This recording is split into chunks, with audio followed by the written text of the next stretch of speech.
Hey, there's no shame in trying things that people ain't never tried before. Just Cause 2 is quite possibly the best action game I have ever played, and I don't say that lightly. There is such a wealth of free-form sandbox fun in Just Cause 2. Almost everybody I know who's played it has loved it. But why is it fun? Why are people so entranced by it, so enthralled by it?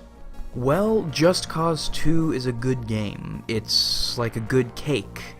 It has layers. And it's these layers of chaos, layered gameplay, layered systems, a layered world that make it so fun. Make every moment exciting. Make it so addictive, so impossible to put down. And I'd like to explore them with you. But let's start with its systems, its currency, its experience. Chaos. In Just Cause 2, chaos is many things. It determines how much of a badass you are. It gates how much of a badass you can be. Gained from causing havoc and doing cool shit, and later affording you better opportunities to do cooler shit. But causing havoc and doing cool shit is a bit vague, so what exactly earns you chaos? Well, by finding outposts and destroying government property in creative and exciting ways. Chaos can also be earned by doing side missions littered across the map, and though there are many of them, they are all unique. These aren't Far Cry side missions, they aren't collectathons, they aren't checkboxes. There's enough to do in Just Cause 2, there are enough ways to earn chaos just by destroying outposts that you don't need to do the side missions. So if you are doing them, you're doing them because you want to be doing them. Because they are fun. They remind me of Mercenaries 2's better side missions. They're all very interesting, they all have a very unique flavor. So you earn chaos by wrecking shit up and being a badass. But you're also exploring the map at the same time, finding new hidden outposts littered across the world. And finding, completing, and unlocking new side missions, exploring further. And as you're completing the side missions and wrecking shit up, you're also stacking chaos and dollars, getting bigger and better weapons along the way, to be an even better badass. But do you see what chaos is doing here? It's not just an XP bar or a gate. Instead of rushing you from place to place, scripted event to scripted event, mission to mission, Just Cause 2 uses chaos to encourage play in the sandbox, to encourage exploration, to encourage creativity and action across many theaters. And once you've fucked around enough, once you've grown from fucking around enough, then you're offered your big scripted main mission. But who really cares about the agency missions? You're playing this for the sandbox because of how big and open and fun it is. And they know that. The developers know that. The game knows that. That's why it encourages you to play to its strengths using the chaos system. The chaos system is just such a genius system, such a genius layer in this game. It's an obstacle, a surmountable obstacle, while also serving as its own incentive to be overcome, via playing to the game's strengths in this massive open world. And thus we reach the second layer, Just Cause 2's map, Just Cause 2's world, the space you inhabit. And Jesus Christ, it's like a misproportioned keyboard because it is a large space. And because it's so large, and because it has such a small pool of assets, people assume the world is bland. I mentioned in my Technomancer analysis developers buying more bread than butter and getting spread too thin over too much. And Just Cause 2 certainly does the same thing, but Jesus Christ, they took the butter and they buttered it into little butterflies and happy faces and fun, unique designs. For a world as large as theirs and a palette as limited as theirs, they were artful. Areas might look similar because of the reused assets, but they don't feel similar. Every enemy outpost, every city, every stronghold in the jungle, even every little rinky-dink settlement marked on your map was designed with care, was layered with verticality for combat. Every single outpost, every single stronghold is arranged in a unique way, offering great freedom and unique, chaotic combo destruction opportunities on your way in, while you're there, and on your way out. Every time you find a new outpost, it feels like you're entering a new episode of Just Cause. As you approach the outpost, as the episode starts, what does Rico have today? What's he driving? What's he flying? What weapons is he equipped with? You take a second, you scope it out, you drink in the view, you look for opportunities to blow a whole bunch of shit up at once and kill a bunch of people.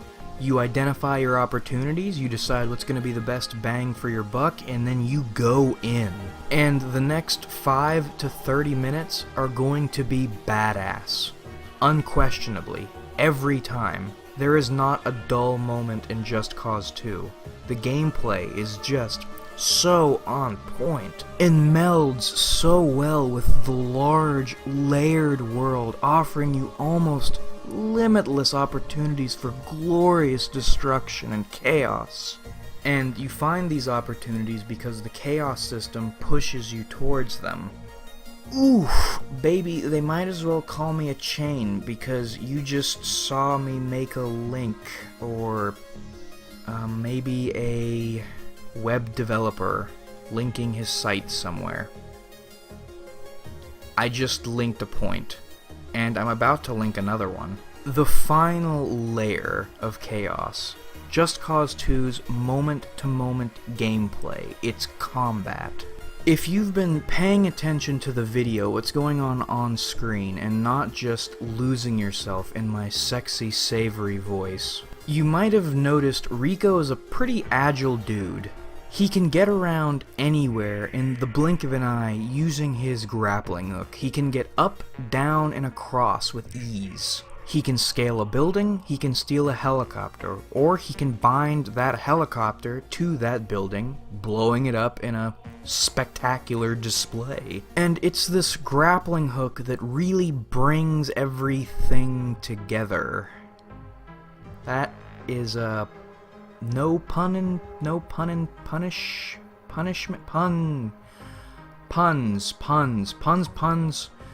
Puns. It's 3 in the morning, and I have to wait. Rico's grappling hook is so special because it allows him to communicate and tango with his world in ways other characters only wish they could. So imagine Rico just being a badass on the ground.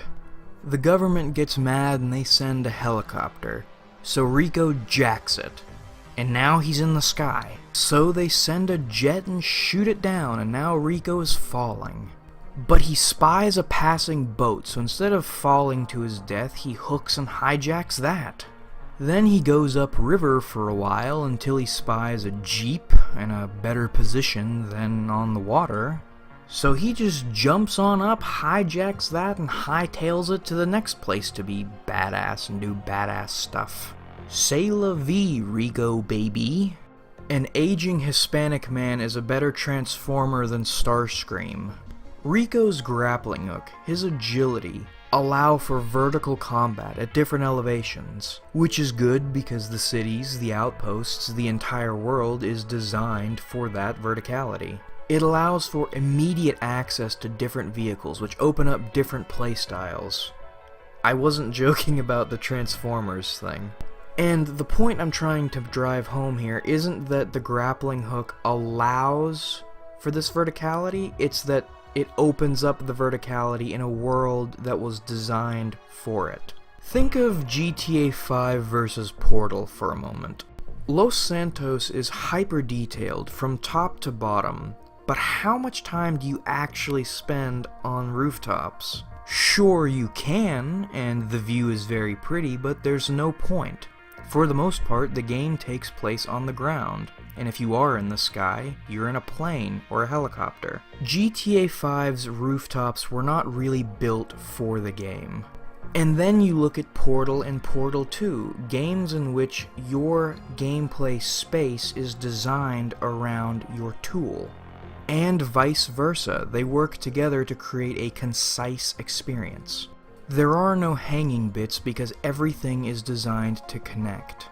And in a puzzle game, sure, that makes sense, it's almost expected, but to see an action game with such a large and recycled yet carefully designed and painted world, with layered combat on foot and in vehicles taking advantage of this large, well-crafted vertical world, with a system designed to incentivize sandbox fun and action and creativity, and a tool which just ties them all together so well. It's something uncommon, and it's something addictive, and it's something magical, and it's something special, and it's something worth exploring. And explore it we have. And now you know why Just Cause 2 is so fun. It's because of layered chaos, designed and tied together masterfully. Thank you for watching, everybody. I hope you enjoyed. I certainly enjoyed making it, even though it's very early in the morning right now and I'm exhausted. Like if you enjoyed, because that helps me out. Subscribe if you haven't, because we do this shit more than weekly. And leave a comment. I'm interested in hearing what you have to say. How much time have you spent in Just Cause 2? Do you know a guy who just couldn't put it down? I mean, I had a pal. Every time we wanted to do anything, he would always give me the, dude, just hold on, just 1 minute, I gotta do one more thing in Just Cause 2, and it never stopped. It was a train of just one more thing. And have you played Just Cause 3? What'd you think of it? Does it stack up? And thanks again for watching, everybody, really. We have a lot of fun on this channel, and I am so looking forward to having you in the future.